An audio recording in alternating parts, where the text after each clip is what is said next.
The monstrous bio-android Cell is now on the loose, although he has pledged not to destroy the planet or kill too many people, Z-Fighters included. The fact that he's out there though is still a massive issue. And furthermore, the fact that the defenders of Earth only have 14 days to prepare to take down this threat is definitely worrying. There's no way that 2 weeks would be enough, right? Well, on its own, no, although something the group knows about, you included, is the hyperbolic time chamber. In fact, you've already used it once before, when regaining your age and also your power after reincarnating. Since you already knew about it, Goku wouldn't have to inform the group, you would do that yourself. Although this time including Raditz, somebody I forgot to mention in the last part. He was on his honeymoon and didn't even have Super Saiyan, so he probably wouldn't have been too much help against the androids, although I should have at least brought him up. Consider this me correcting that mistake. Although once he's brought to the lookout alongside his brother and all of the remaining Z warriors, everybody would be informed of what the Room of Spirit and Time can really do. Now, instead of having 14 days to prepare for Cell, they have 14 years. But it is still limited, since only 2 people can go in at a time. This isn't some sort of spiritual or magical rule, it's more the fact that there's a lack of resources inside of the hyperbolic time chamber. Sure, they could bring in some capsules of food and water, although that would still spoil, unlike all of the resources supplied in the Room of Spirit and Time. The main priority right now, though, is heading to New Namek. Why, might you ask? Well, to revive Vegeta and Piccolo. They're some of the most powerful warriors that the Z-Fighters have right now, so it only makes sense to bring them back, that way they could head into the room themselves. And they were training for 3 years before this point, so their chemistry means they have a pretty good rival boost. So the 2 of them are a slot for the time chamber, although you and Goku would head in first. Every single second that you waste formulating plans outside of the room is a couple of minutes you could have spent training inside. That kind of ratio gets really extreme really quick, so you decide to just send Gohan and Boxa to Namek to try and get the Dragon Balls. Whereas after you and Goku enter the hyperbolic time chamber, Raditz would begin trying to mentally support Frieza, who's in a bit of a mental breakdown right now.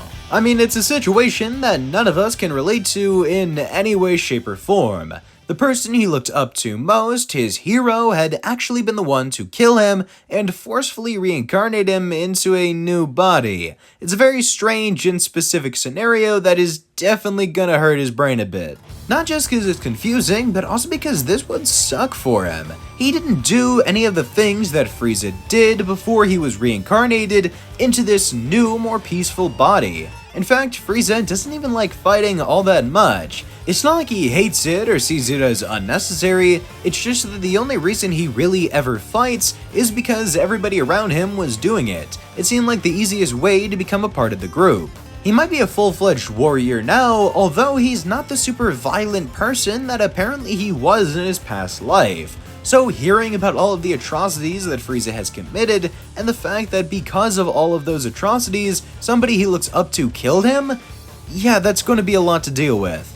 Either way, it would take no time at all for Gohan and Boxa to collect the Namekian Dragon Balls. With the help of Elder Mori, they would summon Porunga, and with a single wish be able to revive both Piccolo and Vegeta. Turns out when the person connected to the Dragon Balls isn't practically dead, the dragon is way stronger, meaning that he's able to revive multiple people with just one wish. As for the last 2 wishes, they would decide to save those for later. For now, Boxa would teleport herself, Piccolo, Vegeta, and Gohan all back to the lookout. While waiting for you and Goku to exit the hyperbolic time chamber, everyone would begin discussing new ways to possibly grow stronger.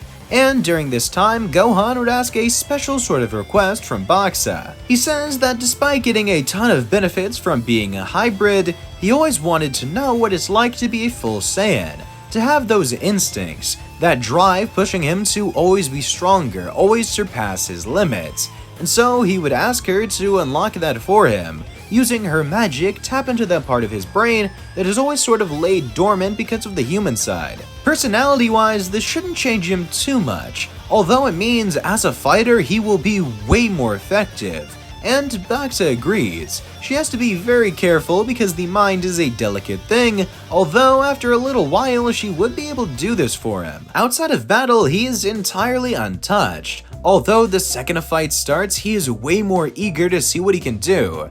Thanks to this less restricted mindset, Gohan, while sparring with Raditz and Vegeta, would actually be able to unlock Super Saiyan. It comes from a need and not a desire, although the need to take down Cell is definitely a ready one.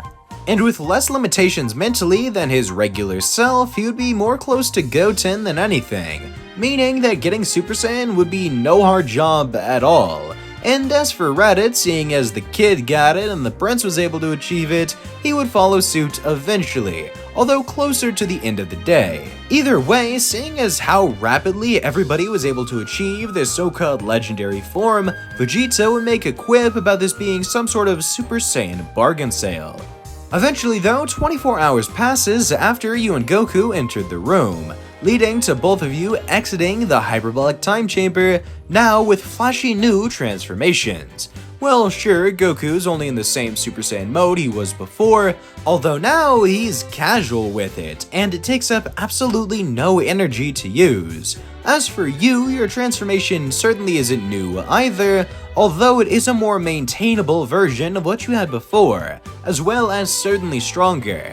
You based it closer off of Super Saiyan since this is something you created. The Phoenix Flame transformation is something you created on Namek, an undying transformation that allowed you to come back and fight against Frieza.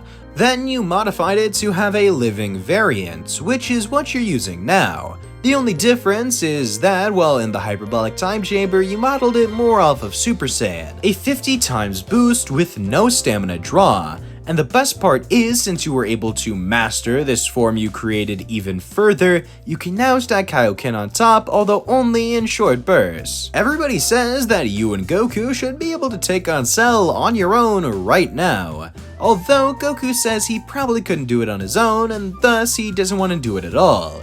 He'd rather fight against Cell one-on-one. Anything else would be dishonorable and honestly no fun. As for you, the only person of comparable power level right now is Goku, so if he's not gonna do it, there's no point tag teaming with anybody else. You have nothing against jumping Cell, he is a monster, although you have to admit you would also rather have a fair one-on-one. As for going back in the time chamber, well, that's not really an option.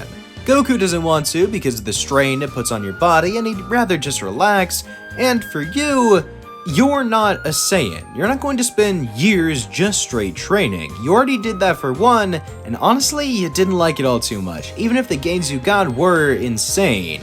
You already kind of did this after recovering from reincarnation, although you were able to turn your brain off here. Now that's not an option.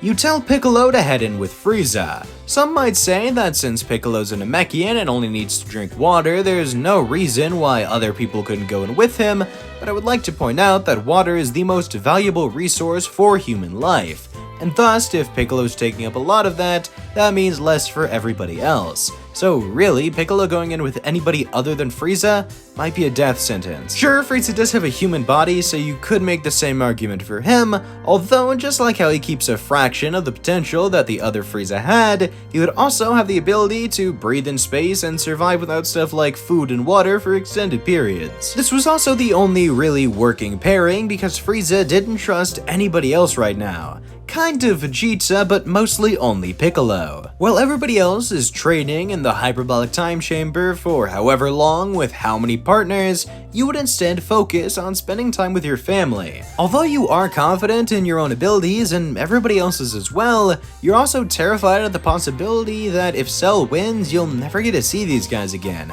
at least not while alive. Also, you need to remind yourself what you're fighting for. So by spending time with your family, every single punch you land on Cell will have meaning behind it. The 2 weeks would eventually pass, and now Vegeta has mastered the Super Saiyan form just like Goku, Gohan would be trying to achieve the next level of Super Saiyan, knowing it's there just right beyond his grasp, and Raditz would be doing his damnedest to try and keep up with the rest of the group while still managing a home life. He's married to Tights, who definitely understands the need for adventure and the fact that if Raditz doesn't get strong enough, their planet is doomed, although she also does want to have him around. The point is that everybody is in tip-top shape, and now, with the Cell games beginning, all of the Z-Fighters would arrive on scene. The first person to fight the Bugman would of course be Goku, as after all, the Red Ribbon Army was still killed by the young Saiyan. So of course, Cell wants to take a crack at the legendary Son Goku, if for no other reason than because Gero was screaming in his ear every single second he was being developed. As far from canon as it is, TFS did a great job with that whole Kill Son Goku thing. And the fight surprisingly goes similar to how it did before. Goku is on the back foot for a little bit, although there are some moments where it looks like he might be able to kill Cell. Sure, he isn't able to, although it does look that way from time to time. There would be no instant Kamehameha, and rather, Goku would just be defeated without doing any substantial damage to the so-called perfect being. The next one up, normally, would be you, although Goku insists on letting Gohan fight. He believes this is the perfect opportunity to unlock Gohan's hidden potential, to which the boy would enter the fight, before then revealing Super Saiyan 2 already unlocked. Not only was he taught how to control his rage from an early age by Goku, now he's also able to think like a Saiyan, meaning Super Saiyan 2 was bound to happen eventually, and this was the perfect time to showcase it. Boxo would feel utterly left in the dust, although she has to admit this is a pretty cool look for her best friend. You would be absolutely surprised. You had no idea this level of power was even possible, let alone for a child. Then again, you would look over to Frieza. After training with Piccolo, he is incredibly powerful. He's no Super Saiyan, but he also doesn't have a transformation of his own, so even being comparable is a hell of an accomplishment. Everybody's main focus, though, is still on Gohan, who would begin to fight against Cell and make the Bugman look like nothing more than a screaming toddler, whining about perfect this, ultimate being that, or at least he was for a moment. Then he'd begin maniacally cackling. I'll admit, I wasn't expecting any of you to get this strong, although I was prepared. Then, with the flick of his wrist, he would open a portal to an unknown location. Then, coming out of it would be a glass cylinder, which would house a smaller version of Cell. But this was no Cell Jr., this was this timeline's Cell. Then, using his magical powers once more, Cell would begin to amplify the aging process on his counterpart from this timeline. 17 years would go by in the matter of seconds. The version of Cell from our timeline would burst out of his glass cocoon, now revealed in his imperfect state. But with a modified DNA of every Z-Fighter who is now trained in the hyperbolic time chamber, and the DNA of Perfect Cell himself, this version of the Bio-Android is still incredibly powerful. Now you can only imagine what would happen when the two begin to fuse.